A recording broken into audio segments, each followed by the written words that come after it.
it broadened gradually and then became, okay, here's our perspective on what are the skills that we need, the meta skills. We're not talking about hard skills that expire, but the psychological meta skills that we need to thrive in this whitewater world of work.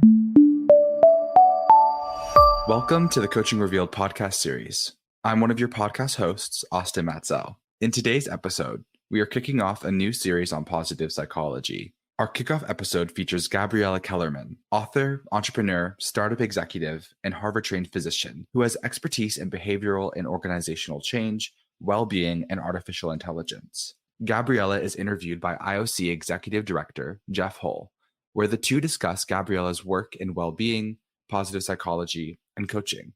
As an individual, Gabriella's passion for human well-being has led her down a path focused on behavioral and organizational change. This journey brought her from an early career as a psychiatrist to serving on BetterUp's board and leading their research arm. Through the research arm's work, Gabriella connected with Martin Seligman, a renowned pioneer in the space of positive psychology, and their work together produced the book Tomorrowmind and the PRISM model. Gabriella and Jeff discuss this model created within Tomorrowmind, and specifically how the concepts build upon each other and allow an individual to thrive and attain the necessary skills to function in constantly changing environments. Today's episode specifically looks at how individuals can build rapid rapport and reframe automatic assumptions about others, allowing us to combat automatic thinking and categorization into us and them. This concept ties into Gabriella's current work focused on helping teams and organizations deal with increasing polarization. Thank you for tuning into Coaching Revealed and our new series on positive psychology. Let's get started.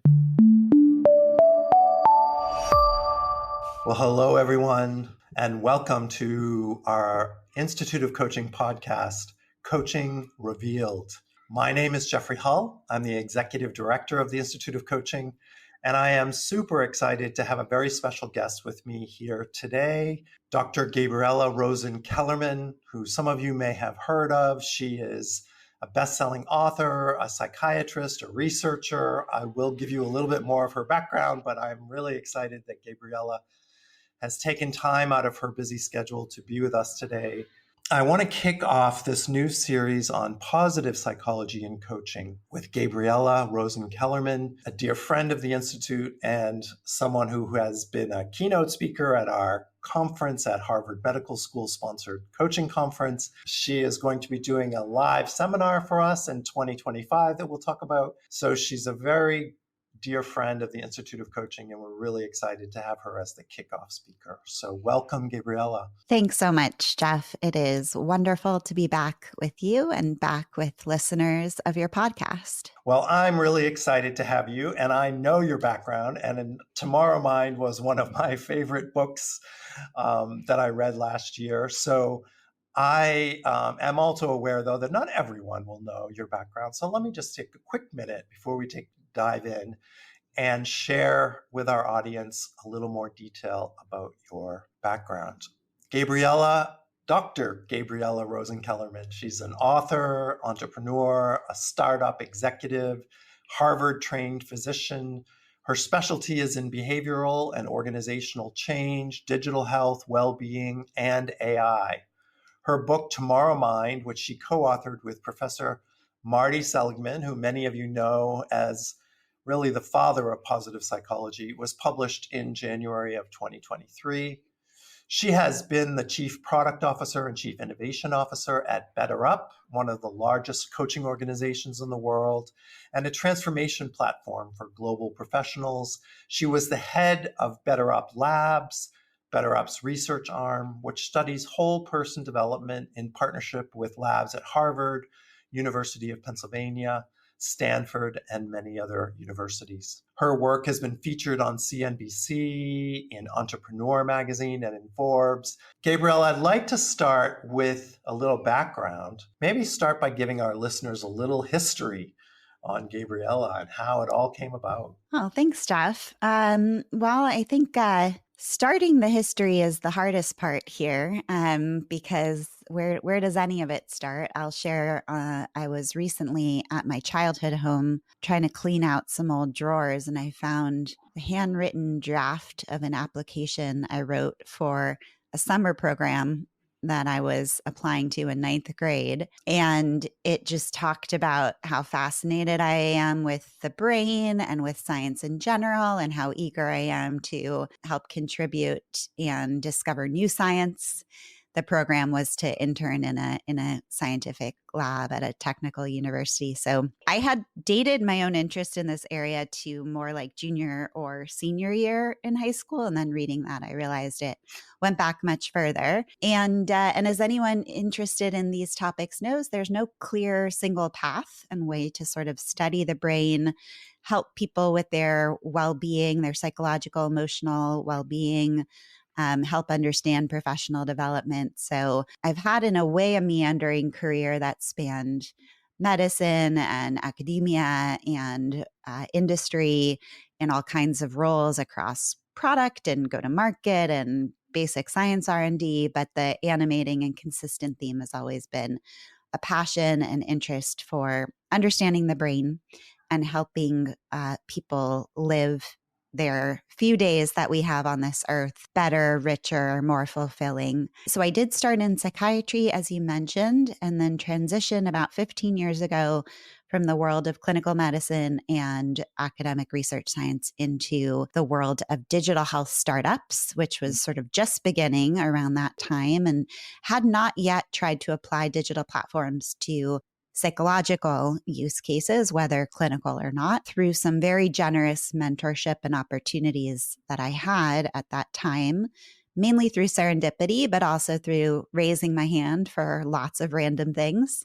I got an amazing education and a ton of opportunities to really pioneer and build some of the early platforms that combined human expertise with digital tools to help people thrive. A few years into that, I met the founders of BetterUp and was really excited by their vision, which was differentiated at that point from everything else on the market through this, what we would call kind of a positive psychology thrust, but really an aspirational energy as opposed to a remedial energy. Part of that remedial attitude, just had to do with the market and the idea that corporations in particular were looking to help heal people who were struggling with mental health disorders. And what I heard from Eddie and Alexi, the founders of BetterUp, was we want to bring something to the market that's about helping everyone live better, achieve their dreams, achieve their goals. A lot of the same skills we want to work on, whether it's with remedial energy or aspirational energy, there's a lot of common ground. There's a lot of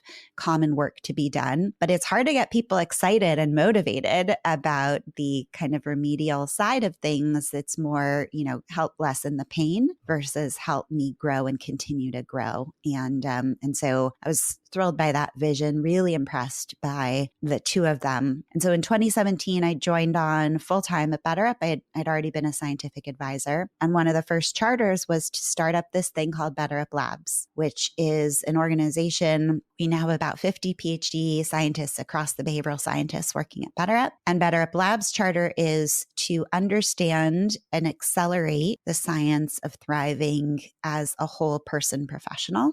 So thriving in our development at work and beyond. There were a few people that it was mission critical to involve from the early days to help us get the agenda right. And Marty was first on the list. I had not met Marty, but we had some common connections. And I reached out fairly persistently, showed up in Philadelphia with Alexi. I mean, we were invited by that point, but I'm not sure he thought we'd take him up on it. And we did. It's been just such a joy to be able to take this foundational science that, Marty's been working on for decades, Right. to now apply it, and also to give him an opportunity through this very large network of coaching and coaches that we have to test and apply and measure the outcomes in the real world, and then understand what's the next frontier of application and of tools. Extraordinary journey that you've been on, starting from age 9. I love that. And given that you were a trained psychiatrist, it's also an unusual evolution, really. I mean, did you ever practice psychiatry, with patients and or did you skip over that altogether? I did. Even when I left my clinical program, I went out into the community. I worked in a public health setting as a psychiatrist in one of the county mental health facilities. And it was very gratifying. And I do actually have been thinking recently in new ways about what I miss about that one-on-one work. I just would always find my thoughts drifting to the system, to the tools, to issues of access, to how do we do this better? How do we innovate to get to the next generation? And I felt like I had to make a choice, and it was clear to me where I had more energy. Yeah, I so appreciate that, because I remember when I had an opportunity to meet Alexei, one of the founders of BetterUp, but he was also then inspired to think about how we could change the system, moving away from trying to fix problems in human health and well-being, and really move more toward thriving. So I can see where there's a confluence of backgrounds there that you would have a simpatico, I guess is the way I would put it. Tomorrowmind is just an extraordinary book. And for those listeners that have not read this book, you will, if you're a coach and you're interested in positive psychology and you want to be up to date, you must read this book. This is just, to me, it was, I remember reading Jeff Auerbach's book, Positive Psychology and Coaching. Back when I was training, I had already been coaching for quite a few years, but I needed a certification at that point. And so I remember reading that book and finding it very valuable. Here it is, I don't know how many years later, and your book, Tomorrowmind, just takes it up to a whole other level of framing and a different level of depth for us coaches to be aware of.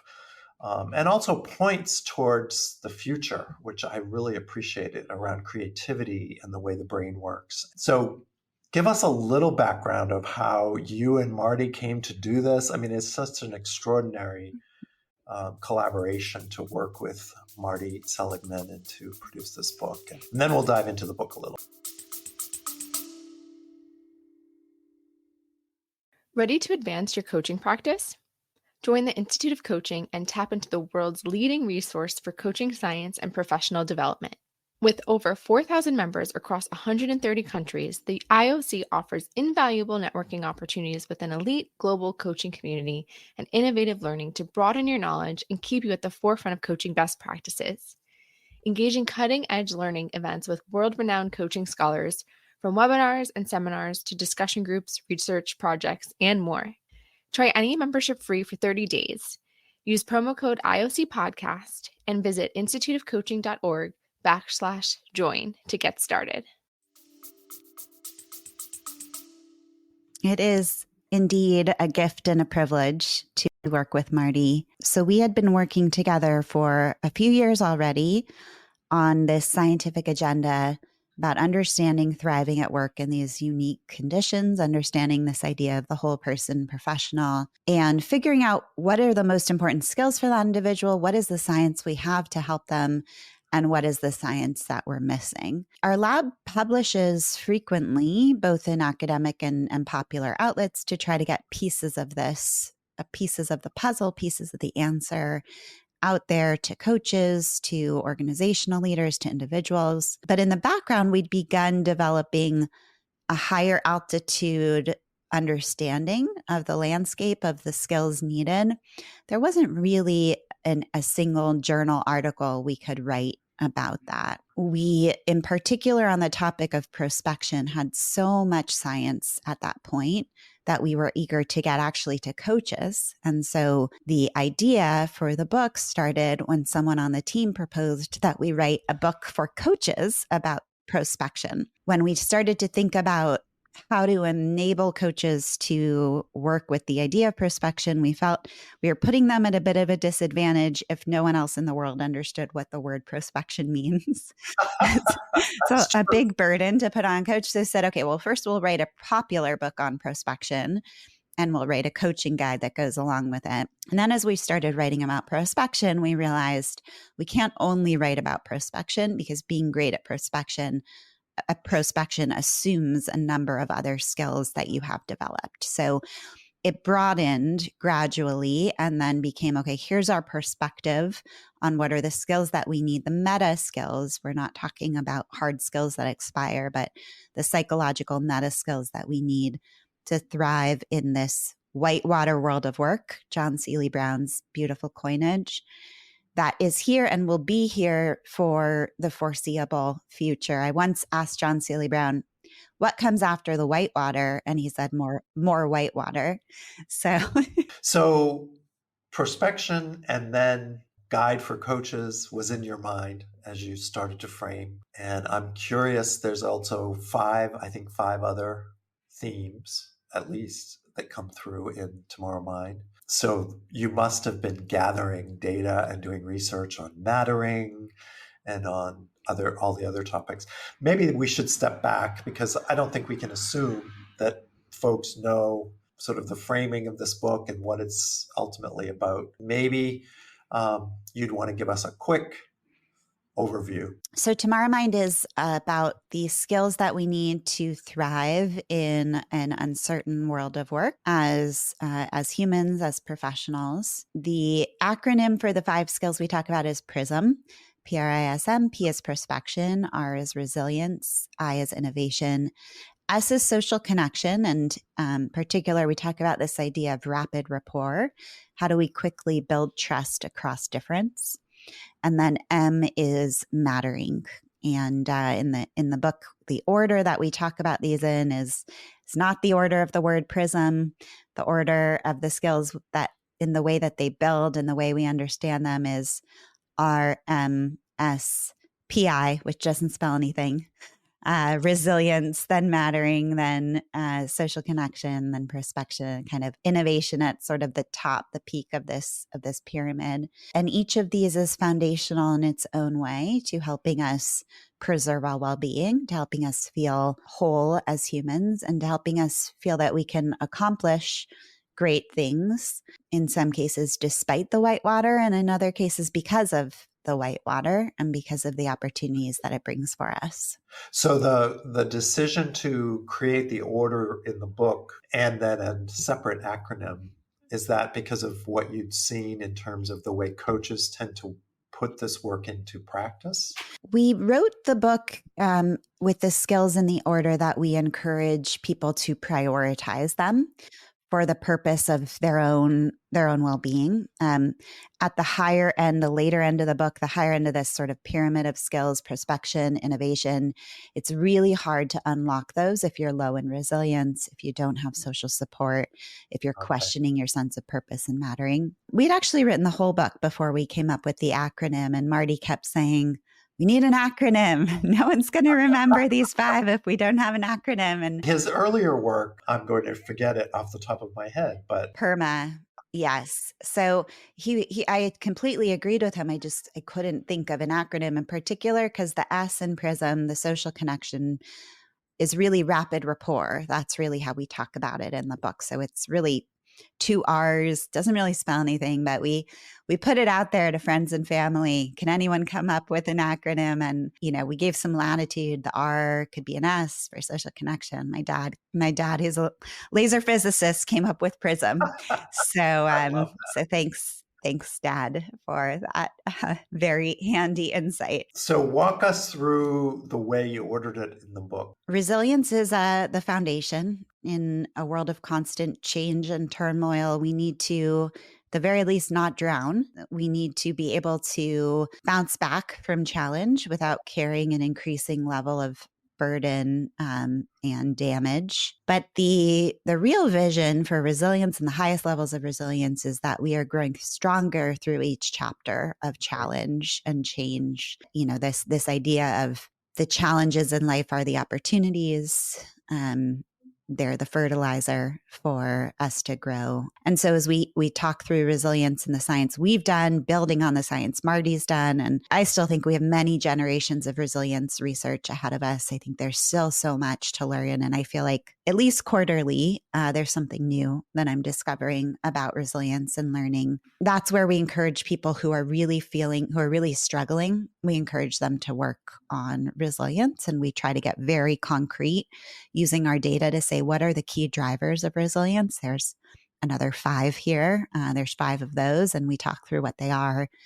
and how to build each of them. The next is mattering. Mattering is the sort of bare minimum sense of there's a reason I get out of bed in the morning and do the work that I do. Somebody's noticing, somebody cares, it has a point. It's a lower level, it's a lower bar than meaning and purpose, which is also something that we've studied a lot. And we have our original research on that topic also in the book. But it's actually quite difficult at scale to enable leaders to build meaning and purpose for their teams. Whereas mattering is something that we found to be a much more scalable concept, much more actionable, concrete, and also that it sort of translates better across cultures. Whereas the idea, there are people, belief systems, cultures where work need not be meaningful. There could be meaning that comes from other places in work, but the idea that you wake up and do something that matters, that you shouldn't be sitting there sort of drawing squigglies on a paper all day long for no purpose, that resonates. And it's something that leaders across organizations have been able to agree is a requisite for managers to be able to explain, to narrate, to know with conviction and competence that when they ask someone to do something, there's a reason that they can explain to them why that work matters. I appreciate that because I know, having read some of Marty's earlier work around PERMA, that meaning was already one of the main dimensions that he was writing about and doing research earlier in the positive psychology research. And I appreciated that the evolution to mattering does feel a little bit more practical, in that as a leader, or as a coach working with someone, to discuss how you can create an environment where people feel like they do matter, they mean it's a shift of focus, I guess, that is particularly valuable. Because you're right, depending upon the organization or the culture and the environment, meaning can have so many different components. And I totally agree, by the way. As coaches, we absolutely should help people with meaning and make sure that they have that and are connected to it. It's a huge part of well-being.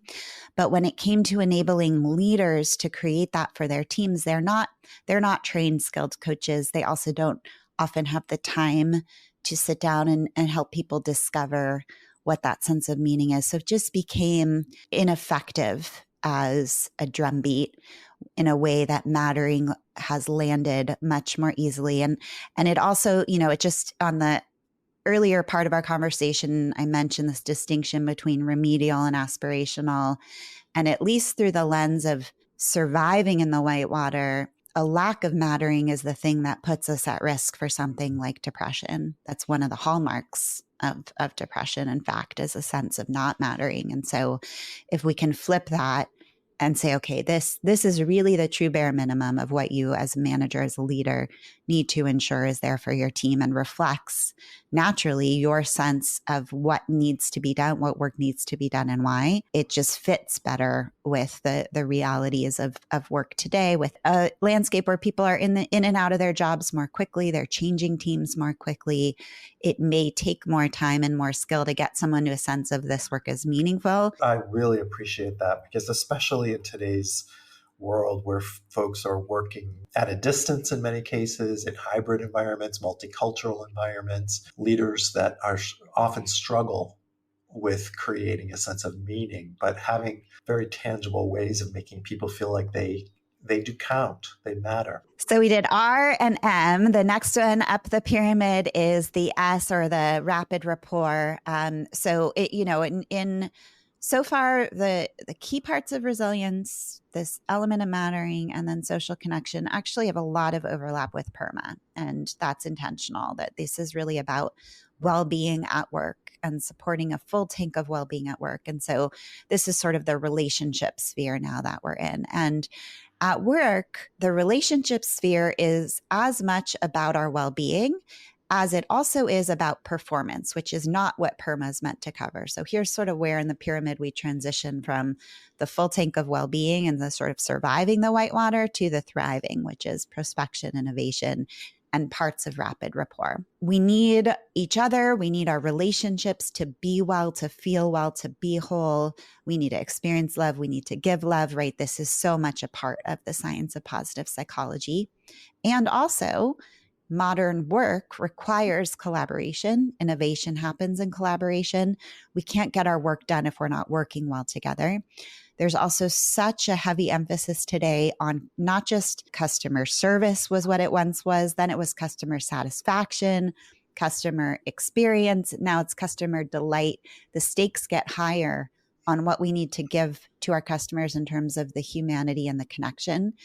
And so again, a huge part of performing at work is about human relationships and human connections. Biologically speaking, we are all strangers. We are not of a tribe in the way that in hunter-gatherer times we would have been of a tribe with 50, 100 people who are more or less related to us, right? And that's who we're wired to see as an us. Everyone else is a them. And so in this day and age, everyone we work with is a them. Every customer is a them, which means we're wired to see them as not benefiting from all of this biological connection, goodness, trust that comes natively when we perceive someone as part of our family. So rapid rapport says, how do we quickly rewire to see someone from a them to an us? How do we form a trusting connection with people who are so different quickly? Because we know when we do that, it's much easier to connect, to trust, to innovate, to delight, to deliver all of those things that are good for us as a human being, and they're good for us as a professional. What would be an example of a rapid action towards social connection? Yeah. So one of them would be recategorization. And this is a helpful framework also in a world of increasing polarization. You know, in us-them distinction pits us on opposite sides within one categorical framework. But if we can use a different framework that now we fit together on one side of that framework, we can now see each other as an us. So a story that's in Robert Sapolsky, he's a neuroendocrinologist at Stanford. He has this canonical book, Behave. He tells the story of recategorization from the Civil War, where a Union soldier is walking on the battlefield after a battle, and there's a Confederate soldier lying wounded, moaning, and the Confederate soldier holds up a sign from the masonry to say, I'm a Mason. He had seen something on the Union soldier's uniform indicating he was a member of the Masonry. Now that soldier recategorizes and says, instead of us being on opposite sides, we're both Masons. And he actually, the story goes that he takes that soldier back and, helps save his life. So how do we do that in a world where there's so many ways to say we're not the same? How can we find the way that we are the same? This is also the mechanism by which focusing on a common mission, focusing on a common sense of community within an organization, it creates that us among this very different group of people that's unifying in times of division. And it still gives lots of space for diversity of beliefs, opinions, etc. It creates a new dimension through which we're all the same at work that can feel comforting, containing, can help us look at one another in the eye and see an us. Yeah, I think that this is an amazingly powerful skill for leaders and create opportunities to sort of see through the difference to the common humanity and to do it as quickly, as you said, as possible. So it's rapid trust or rapid connection, especially in times when it's very easy for us to fall into the trap of doing the opposite. And then what is the final? So the last two are prospection and innovation. Prospection is the ability to imagine and plan for the future. This is really a human superpower, and it's so essential for us, particularly for leaders in the whitewater. We rely on our leaders to be contingency planning over and over and over again as new rapids come, even though we know that many of those plans will come to naught because the landscape will change so quickly that it will make them obsolete. The skill is to keep doing that anyway and to keep updating and refreshing and get better and better at the prospection and the planning. and it giving people a sense that there's still a captain of this ship. There's still a plan here. There's a vision, and there's a lot of work being done to figure out the path forward. Innovation is the last one. Innovation and creativity. We know that times of constant disruption, the companies that do best, that win, are able to find paths to new products, paths to new business models, ways of uptaking new technology, which is, of course, the big conversation today around Gen AI. Every company is trying to become a Gen AI company. How do we quickly assimilate that and use it to drive innovation? That's the edge. That's a massive competitive edge that determines whether a company is going to make it or not. And the individuals who can lead that, have an unfair set of opportunities. It's also the case that we need everyone to be innovating today, because the challenges we're facing, whether we're coaches, whether we're frontline employees, whether we're the CEO of Fortune 1000, they're so novel. There haven't been currents quite like that before, and we haven't experienced those currents. And so novel settings require novel solutions, or at least novel applications of old solutions. And that's a creative job. It doesn't serve us well to preserve this sort of industrial era paradigm where only some people were creative. Maybe the people who invented the factory machinery were creative, and then the rest of us were automatons. Or maybe, more getting into the 2000s, there's sort of creative departments. That doesn't serve us well because it diminishes the sense of creative identity and creative self-efficacy for people not in those departments, when in reality, we need everyone to innovate. Yeah, I really appreciate that. I remember when I was writing myself about creativity and innovation and looked at the history of the evolution, and I came across this idea of the skunk works that many companies had back in the 40s, 50s, and 60s, where they would literally separate intellectual, creative types from everyone else and give them freewheeling support to go and come up with great ideas. And some companies are still doing this to this day to a certain extent. But there's a paradox in there. What happens when that creative juice is not leveraged in the rest of the organization? First of all, we miss out on all that talent, because you never know where that creativity is really going to come from. It's not necessarily, and as you point this out in your research and in the book, it's not necessarily directly connected in a linear fashion with the level of intellect or the level of education. There's creativity often comes from places that are not necessarily part of the cultural zeitgeist, I guess I would say. So creating an environment where creativity becomes the response of everyone in the organization is really what you're pointing at. Totally. Where it's the responsibility of everyone, it's the expectation, but also where managers and leaders know how to cultivate that identity in people who may not have grown up with it, or may have grown up with an idea the opposite. I'm not creative, which is not true. We all are creative. Every single human being has the machinery. It's just a matter of, what do we name and label, identify as creative? What are the ideas we need to break down about what that means and what it doesn't mean? And it matters, by the way, that we do that, because creative self-efficacy, which is our belief in our own creative capabilities, is one of the biggest predictors of the quality of creative output. If I don't believe that I can be creative, and I don't believe I'm good at being creative, that will correlate with lower quality outputs. So that's something to overcome, and something that managers are great at helping people build. And if you can coach the leaders to recognize the possible creativity of everyone on their team, then they can nurture that creativity. And perhaps even coach someone who has that reluctance or has that belief that, I was never creative as a child or whatever. I'd love for you to just say a couple more things about perspection, because I often will look at the work that Richard Boyatzis does. He has a new book out on the science of change, and I think it's very aligned with your perspection. But I'd love to hear you comment on the distinction, if there is one, between perspection, visioning, and the ideal, what he calls coaching for the ideal self. So, so much of coaching is, and always has been, helping people imagine and plan for the best possible future.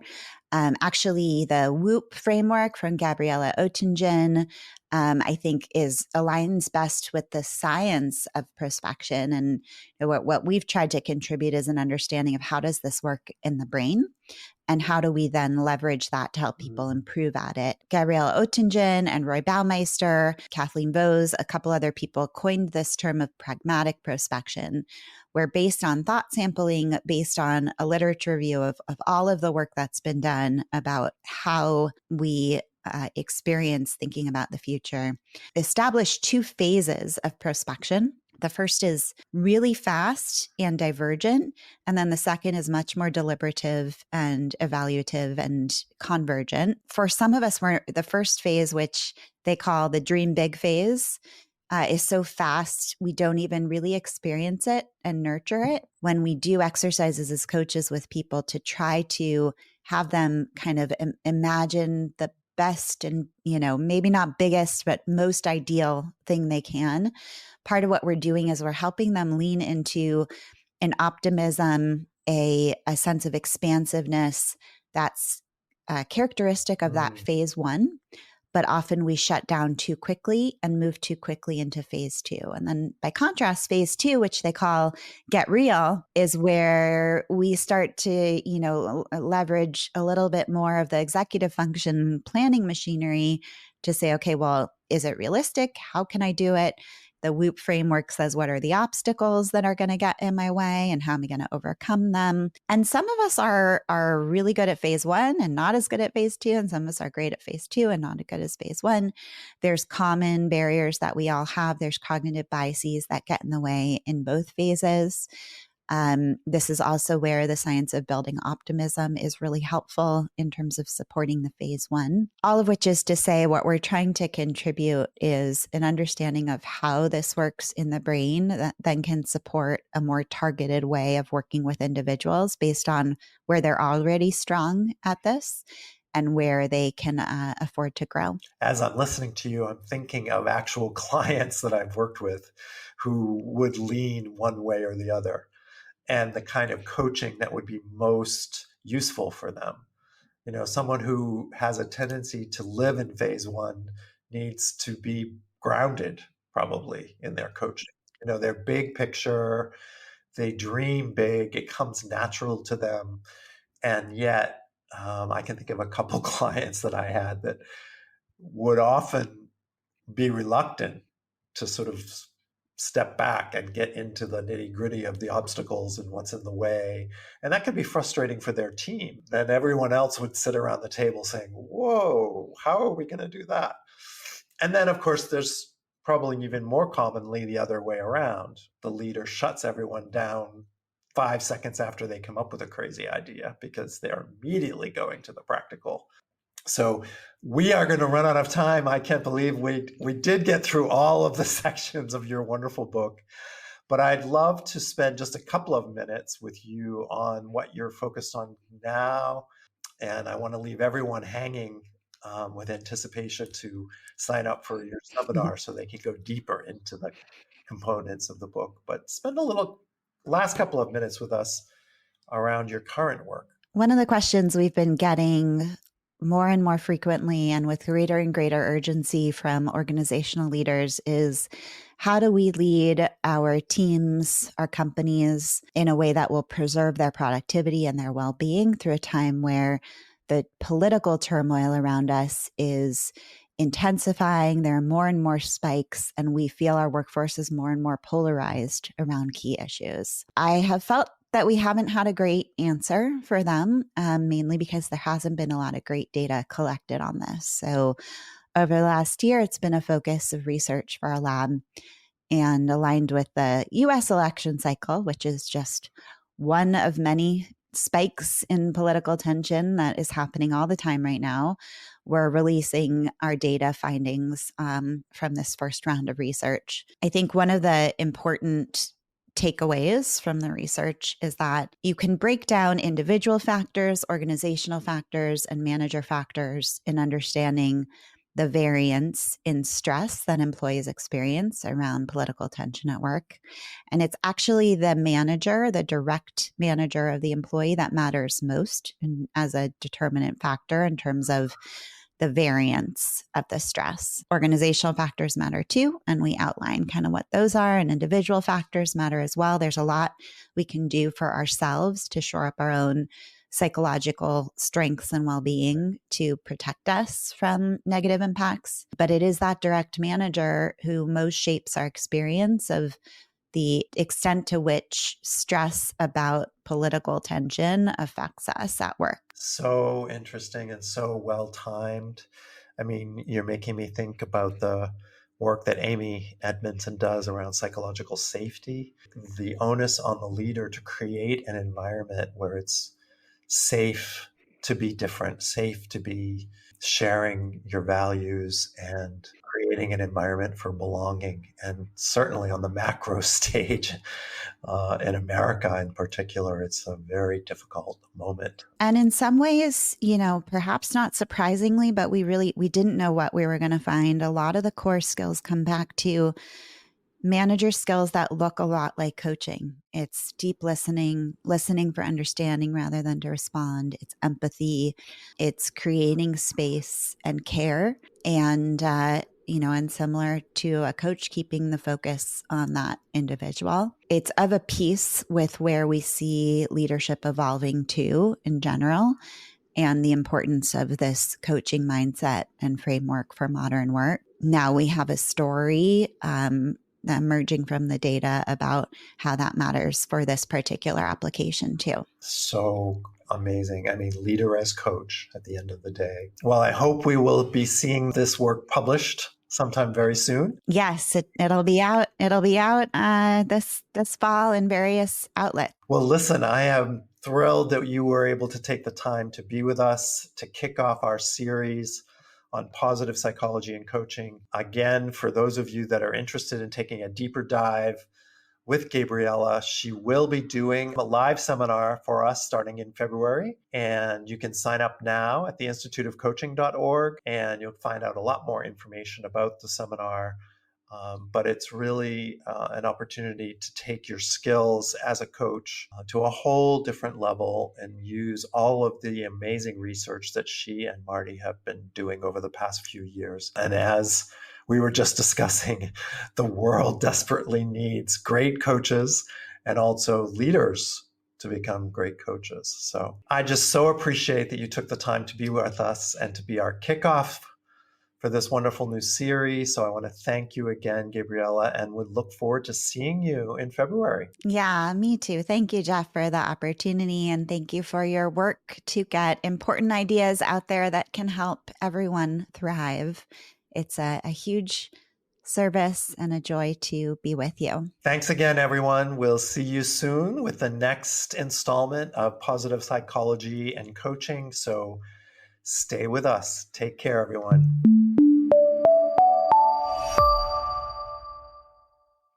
Thank you for listening to this episode of Coaching Revealed, brought to you by the Institute of Coaching. You can learn more about the Institute on our website at instituteofcoaching.org.